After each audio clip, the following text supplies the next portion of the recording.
नमस्कार. लक्षवेधीमध्ये आपल्या सगळ्यांचं स्वागत. मी प्रसाद काथे. लखीमपूर इथं झालेल्या अपघाताच्या विरोधात आणि त्या अपघातात दुर्दैवी बळी ठरलेल्या आंदोलनकर्त्यांच्या कुटुंबाला सांत्वना देण्यासाठी महाराष्ट्र बंदचं आयोजन करण्यात आलंय. तशी घोषणा राष्ट्रवादी काँग्रेसचे अध्यक्ष जयंत पाटील यांच्या पुढाकारानं मंत्रिमंडळ बैठकीनंतर करण्यात आली. या घोषणेमध्ये त्यांनी स्पष्ट सांगितलं की हा तीनही राजकीय पक्षांचा एकत्रित निर्णय आहे आणि इतकंच नाही तर सरकार म्हणून मवियाचं सरकार लखीमपूर इथं झालेल्या दुर्दैवी घटनेचा निषेध करतं, शोक व्यक्त करतं. त्यासाठी राज्यातले सगळे मंत्री सुद्धा 2 मिनिटं म्हणे मंत्रिमंडळ बैठकीत उभे राहिले आणि त्यांनी आपला शोक व्यक्त केला. एकूणात लखीमपूरची घटना घडल्याच्या नंतर संपूर्ण देश पातळीवर विविध प्रकारच्या प्रतिक्रिया उमटतात. यातल्या प्रतिक्रिया अत्यंत उद्वेगजनक आहेत, संतापजनक आहेत. त्याचबरोबर घटनेच्या बाबत विविध प्रश्न निर्माण करणाऱ्या सुद्धा आहेत. लखीमपूरमध्ये आंदोलकांवर चाललेली गाडी आणि त्यात बळी गेलेले आंदोलक ही घटना चित्रित झाल्यानंतर ती विविध समाज माध्यमातून जनतेच्या समोर आली. त्यामुळे स्वाभाविकरित्या घटनेच्या बद्दलची वेदना अधिक झाली. जे घडलं ते चुकीचं आहे. त्यात जे बळी गेलेत त्यांच्याविषयी संपूर्ण देशालाही दुःख आहे. याच निमित्तानं संपूर्ण देश पातळीवर विविध प्रतिक्रिया व्यक्त होत आहेत. देशात सध्या जालियनवाला बाग सारखी परिस्थिती आहे असं वक्तव्य राष्ट्रवादीचे प्रमुख शरद पवार यांनी केलं आणि त्यानंतर मवियाच्या सरकारला महाराष्ट्र बंद करण्याची घोषणा करावंसं वाटायला लागलं. तशा प्रकारचा राजकीय ठराव सुद्धा मवियानं आपापसात केला आणि त्याची घोषणा केल्याच्या नंतर मात्र काही प्रश्न उपस्थित होत आहेत. लखीमपूरमध्ये जे झालं ते योग्य नाहीच. लखीमपूरमध्ये जे झालं त्याबद्दलची संवेदना प्रत्येक भारतीयाच्या मनात आहे. पण म्हणून महाराष्ट्र बंद करावा आणि तो सुद्धा सत्तेत असलेल्यांनी बंद करावा हे योग्य आहे का? ज्या पद्धतीनं महाराष्ट्र आत्ता कुठे गाडी रुळावर यावी अशा पद्धतीनं मार्गक्रमण करतोय, अशा वेळेला महाराष्ट्र बंदची हाक योग्य आहे का?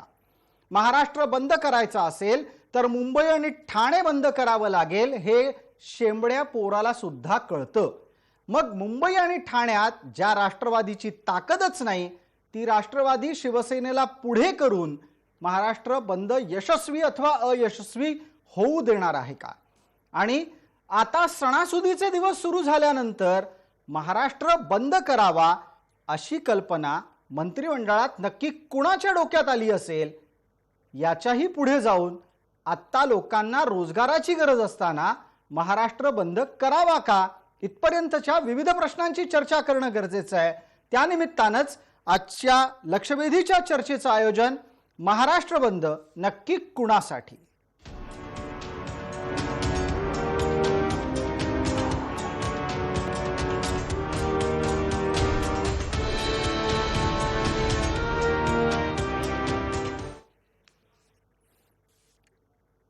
या चर्चेमध्ये आपल्यासोबत सहभागी होणारे मान्यवर कोण आहेत त्यांचा आपल्याला पटकन परिचय करून देतो. आपल्यासोबत मवियाचे प्रतिनिधी आणि राष्ट्रवादी काँग्रेसचे प्रवक्ता या नात्यानं उमेशजी पाटील आहेत. आपल्यासोबत भारतीय जनता पार्टीकडून प्रतिनिधित्व करतात प्रवक्ता ॲडव्होकेट आरती साठे. तसंच आपल्यासोबत डॉक्टर अजित नवले आहेत, किसान सभेचे प्रतिनिधी आहेत. आपल्यासोबत कायदेतज्ञ या नात्यानं ॲडव्होकेट एजाज नक्वी आहेत आणि ज्येष्ठ राजकीय विश्लेषक या नात्यानं आपल्यासोबत 2 मंडळी आहेत, मकरंद मुळे, जयंत माइंडकर. सर्व मान्यवरांचं आपण या चर्चेमध्ये स्वागत करूयात. मान्यवरांना एक अत्यंत नम्र विनंती आहे. पहिली की ज्या वेळेला आपण बोलत नसाल तेव्हा कृपया आपला माईक बंद ठेवा. दुसरं, आज 6 जणांचं पॅनल आहे तेव्हा कृपया नेमकं थेट मुद्द्याचं आणि मर्यादित वेळेमध्ये आपली भूमिका मांडा, म्हणजे मला आपल्याला फारसं थांबवावं लागणार नाही. उमेश पाटील, आपल्यापासून चर्चेला सुरुवात करतो. महाराष्ट्र बंद करावा याची कल्पना नक्की कुणाची? राष्ट्रवादीची, शिवसेनेची की काँग्रेसची? कोणाच्या डोक्यातून हा विषय आलाय?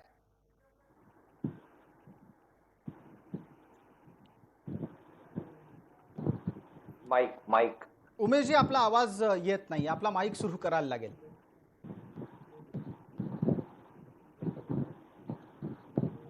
उमेशजी बोला. आवाज येतोय? जी बिलकुल येतोय, बोला आपण.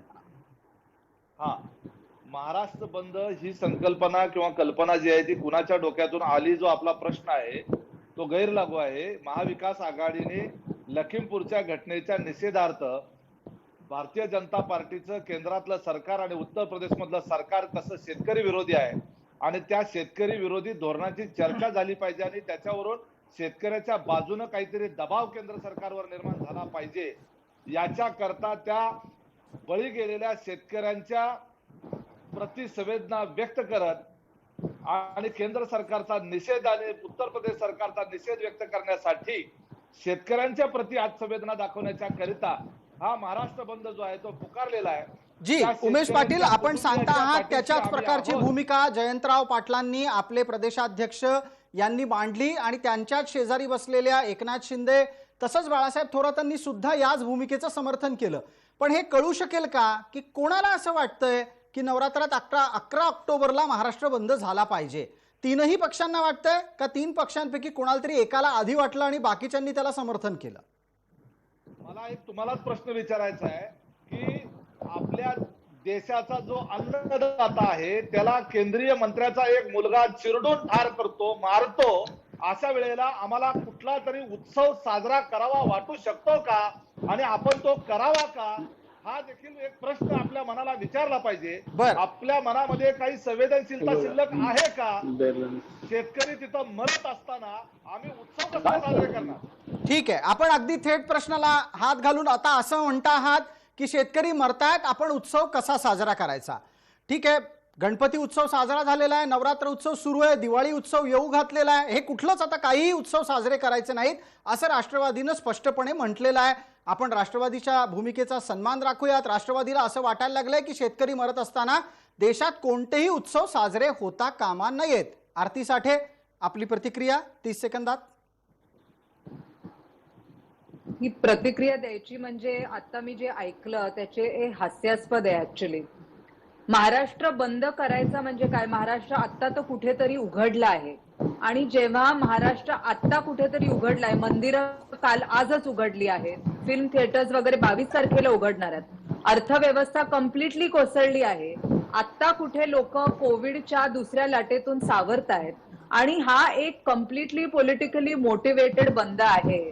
हा एक नुसतं एक नाटक करायचं की आम्ही शेतकऱ्यांचे वारी आहोत, आम्ही त्यांच्यासाठी आम्हाला त्यांच्यासाठी पुळका आहे, ह्याच्यासाठी हा महाराष्ट्र बंद केला आहे. एक सिम्बॉलिक आहे आणि केंद्र सरकारवर कशी तरी करून एक टीका करणं किंवा केंद्र सरकार. आणि दुसरी गोष्ट मोस्ट इम्पॉर्टंटली, अजून तुम्ही जी मॅटर अंडर इन्व्हेस्टिगेशन आहे की खरंच ते आम्ही संवेदनशील आहोत, आम्हाला माहिती आहे की जे काय झालं आहे त्याच्यासाठी आम्ही इंटरोगेशन इन्व्हेस्टिगेशन कमिटी पण बसवली आहे आणि जे झालंय ते खरंच वाईट झालंय.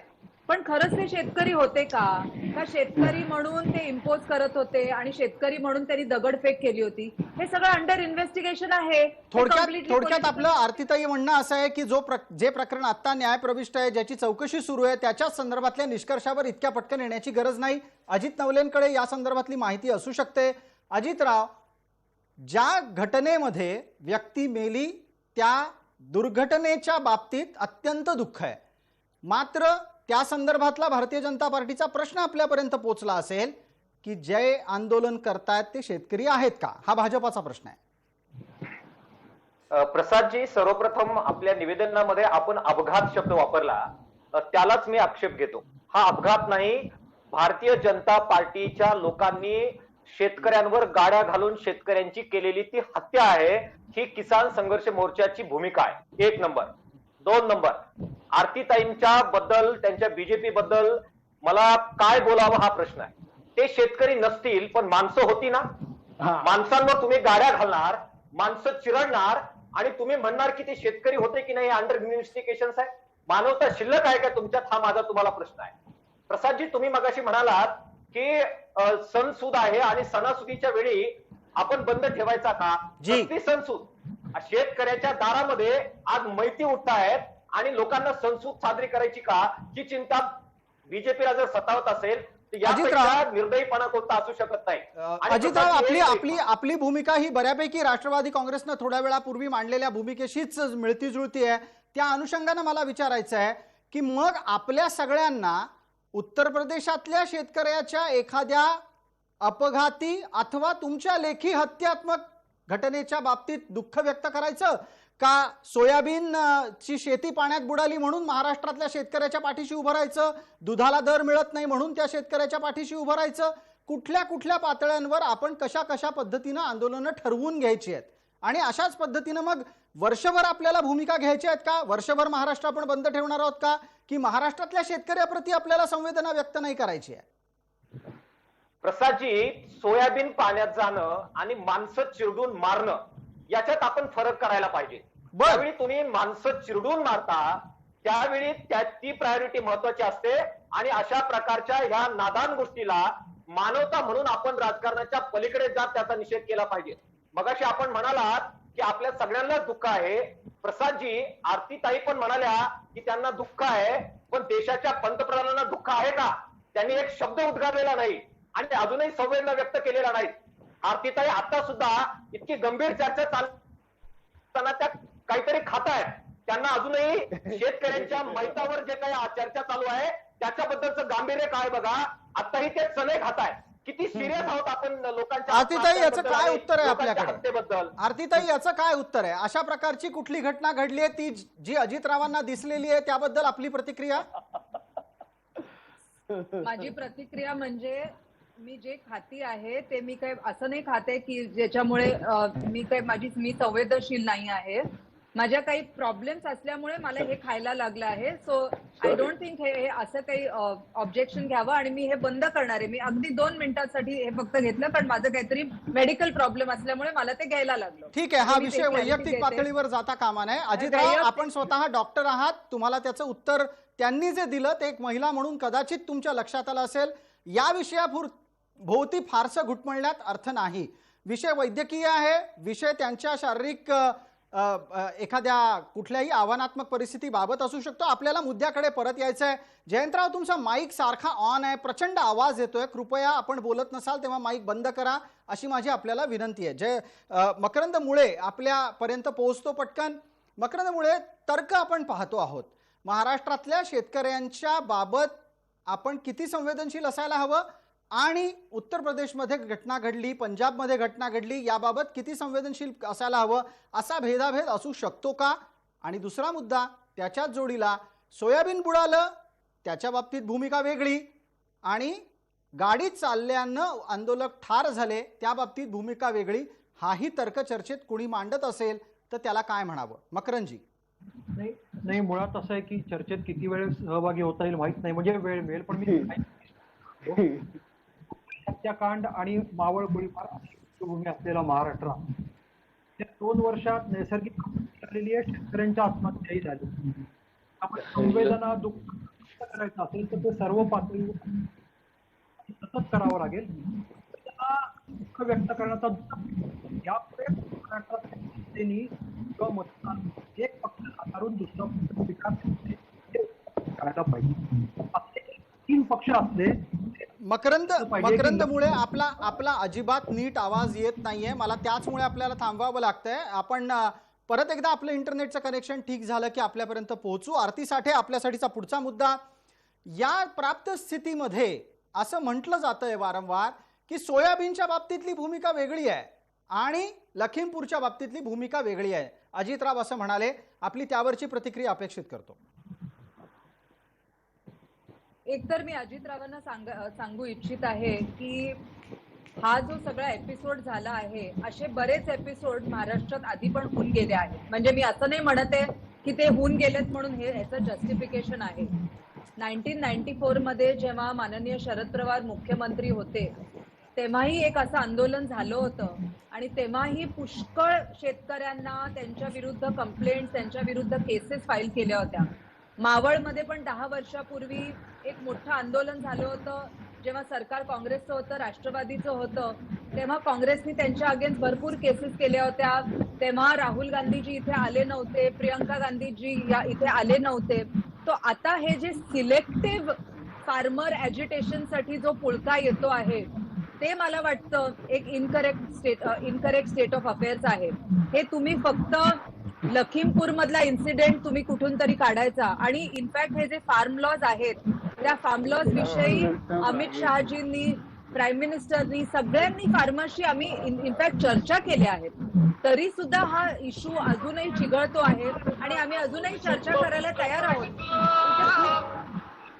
डिस्टर्बन्स खूप आहे, अजिबात जी. ऐकू येत नाहीये. जी सो आता असं म्हणायचं की हे सरकार संवेदनशील नाही आहे किंवा या सरकारला शेतकऱ्यांविषयी काही पुळका नाही आहे किंवा या सरकारने शेतकऱ्यांना त्यांना मारलंय आणि हा अपघात आहे, हे एक्स्ट्रीमली इनकरेक्ट आहे. काँग्रेसचं हे जे सिलेक्टिव्ह किंवा राष्ट्रवादीचं हे जे सिलेक्टिव्ह फार्मर ॲजिटेशन साठी त्यांनी जे सपोर्ट केला आहे, ठीक आहे. ते आपण आम्ही असं म्हणतो. आपण असं म्हणता आहात की ही सिलेक्टिव्ह भूमिका आहे. उमेश पाटलांच्या साठीचा पुढचा प्रश्न. उमेशजी, आता आपल्यापर्यंत आवाज अतिशय नीट पोहोचत असतील. यात राष्ट्रवादी काँग्रेसची भूमिका ही लखीमपूर बाबत इतकी संवेदनशील व्हावी आणि महाराष्ट्रात जे काही शेतकऱ्यांच्या बाबत होतंय त्याबद्दल काय असावी?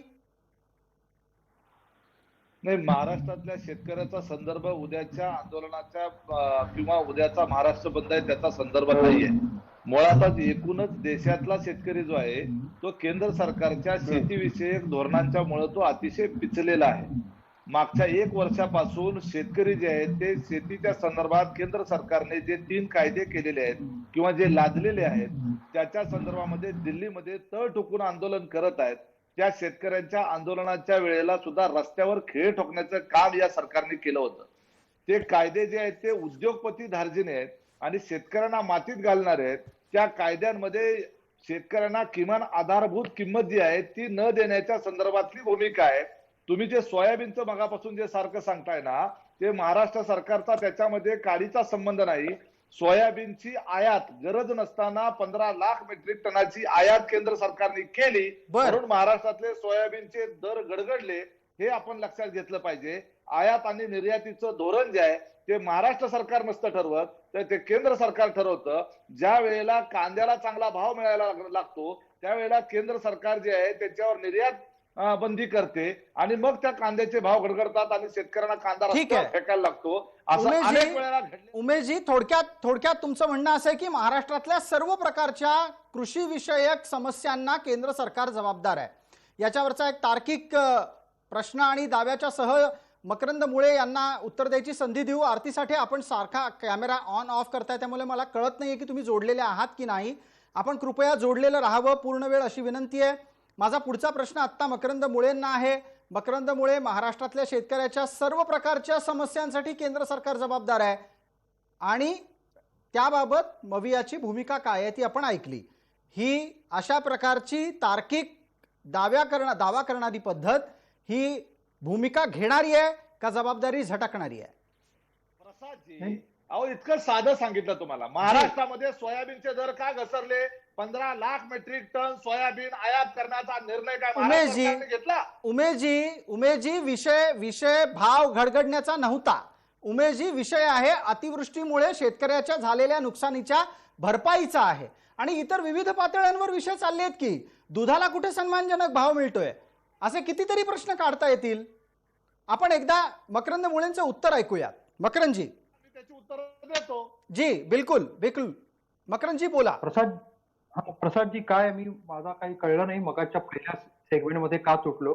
मी त्याच सगळ्या विषयाला जोडू इच्छित होतो की मुळातच 2 वर्षात असं चाललेलं आहे. हे बघा, राजकीय कुरघोडी हा आता राजकारणाचा स्वभाव झालेला आहे. त्यामुळे हे असं का वागतात आणि ते तसं का वागतात ह्याच्यात जाण्याची आत्ता गरज नाही, कारण तेवढा वेळ नाहीये. आणि आपण मुळात मला काय वाटतं, म्हणजे माझं जे निरीक्षण आहे एक पत्रकार म्हणून, लखीमपूरच्या विषयात काँग्रेसला गरजेचा होता चालवणं, कारण निसट्ट पंजाब सांभाळायचं होतं आणि त्यांच्याकरता ही गरज होती की ते विषय चालवला पाहिजे.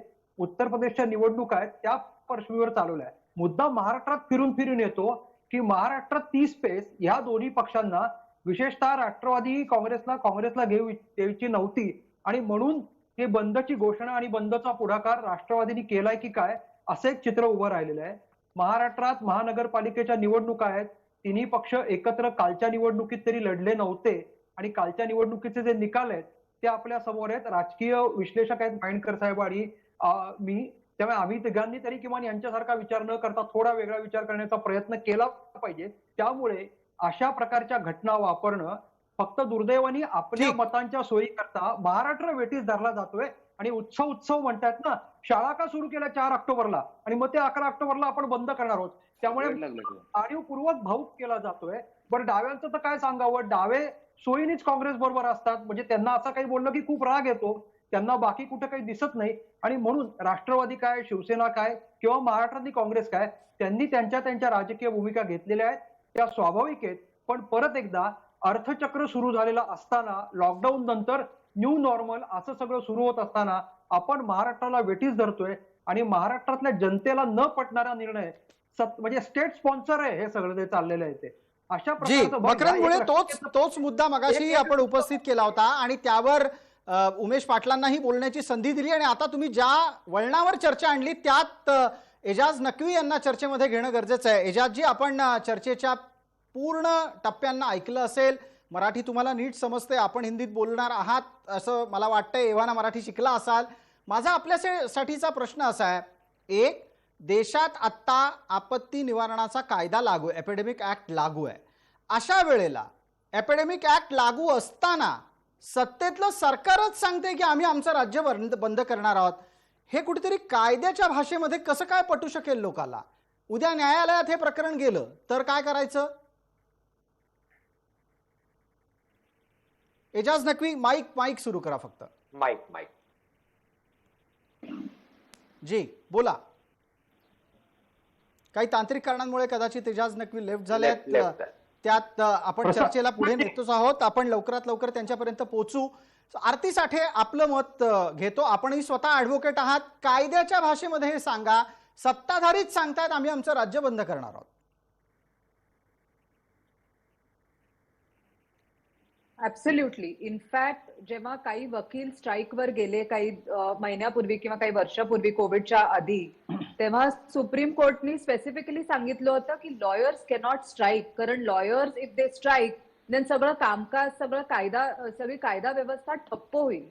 सो त्याच अॅनॉलॉजीवर जर आपण विचार केला तर सरकारच जर म्हणतंय की आम्हीच बंद करणार आहोत आणि फक्त अत्यावश्यक सेवा ह्याच फक्त चालू राहतील, पण मग परत इसेन्शियल सर्व्हिसेस मध्ये काय काय येणार ते सुद्धा त्यांना सगळा फ्रेमवर्क करायला लागेल. आणि सरकार cannot call for a bandh at all. How can a government call for a bandh on the basis of an incident which has taken place in another state? जी तुमची राजकीय भूमिका असेल, हे तुम्ही त्याच्या अगेन्स्ट काही पॉलिटिकल स्टेटमेंट केली किंवा त्याच्या अगेन्स्ट तुम्ही काही स्टँड केला ते ठीक आहे. ठीक आहे. याच मुद्द्यावर एकदा पटकन एजाज नक्वींना बोलता करू. ते आता जोडले गेले आहेत, त्यांचा माईक सुद्धा ऑन आहे. एजाज जी, आपल्याला माझा आवाज येतोय? एजाज नक्वी माईक परत जी, आपला आवाज येत नाहीये, तुमचा आवाज आमच्यापर्यंत पोहोचत नाहीये. आता आपण आपला माईक ऑन करा, अनम्यूट करा आणि आपलं म्हणणं मांडाल तर आपलं म्हणणं आमच्यापर्यंत पोहोचू शकेल.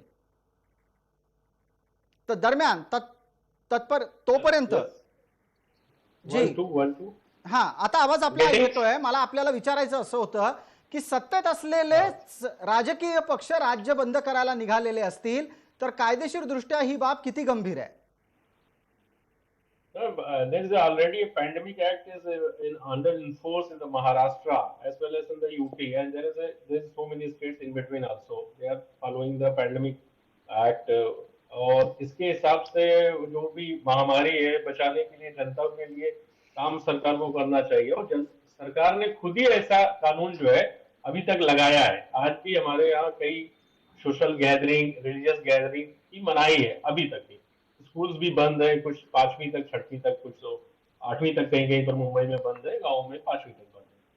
तो ऐसे हालात में जब खुद ही सरकार कहती है कि मैं सड़क पर आ जाऊंगी, वजह क्या है कि there is a case of murder in the Pilibhit region. वहां पर एक FIR दर्ज हुआ है और उसमें गिरफ्तारी नहीं है. सिर्फ मेन इशू किसानों के बीच में नहीं है अभी, विक्टिम्स और वहां के पॉलिटिकल पार्टीज के साथ में एक इशू ये है कि अरेस्ट क्यों नहीं हो पा रहा है, और दूसरा ये प्रोपेल किया जा रहा है कि रिजाइन क्यों नहीं किया मिश्रा ने. तो वो एक स्ट्रेटेजिकल पोजीशन पॉलिटिकल भी रहती है, और उस एरिया में काफी किसान जो है सिख 1960 में बसाए गए हैं, तो वहां पर कुछ मेजॉरिटी पॉपुलेशन का भी डिसबैलेंस है. मैं आपको इस चीज की जानकारी रखता हूँ क्योंकि मेरा भी गांव कुछ थोड़ा बाजू में है, गोला पड़ता है जी। पीलीभीत में ही।